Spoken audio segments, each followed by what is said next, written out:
જય શ્રી કૃષ્ણ. સ્વાગત છે તમારું આજના નવા બ્લોગમાં. આજે છે જીમનો 18મો દિવસ અને આજે તો વજન પણ ચેક કર્યું અને આજે મારે 72.45 kg વજન આવ્યું. આજે મેં બહુ દિવસ પછી જીરાવાળું પાણી પીધું અને હું જે ખાઉં પીવું એમાં વિયાન ભાગ ના પડાવે તેવું તો બને જ નહીં. તેને ટેસ્ટ કરવાના ચક્કરમાં જીભ પણ બાળી, કારણ કે પાણી ગરમ હતું અને તેને ભાવ્યું પણ નહીં. નવી સાયકલ આવી છે એટલે સવારમાં સાયકલ ચલાવવા પણ જતો રહ્યો. આજે માખણ બનાવ્યું હતું તો આજે યાદ કરીને નીકાળી લીધું અને બાકીનું ઘી પણ બનાવી લીધું.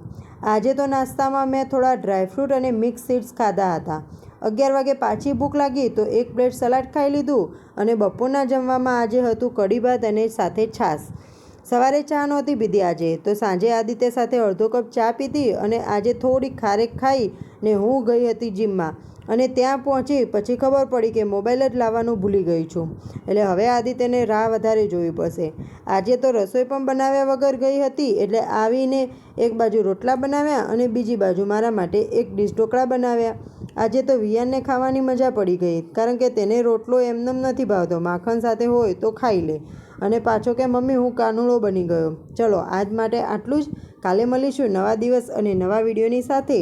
અને હા, આવ્યા જ છો તો મારી ચેનલને પણ સબસ્ક્રાઈબ કરતા જજો. જય શ્રી કૃષ્ણ.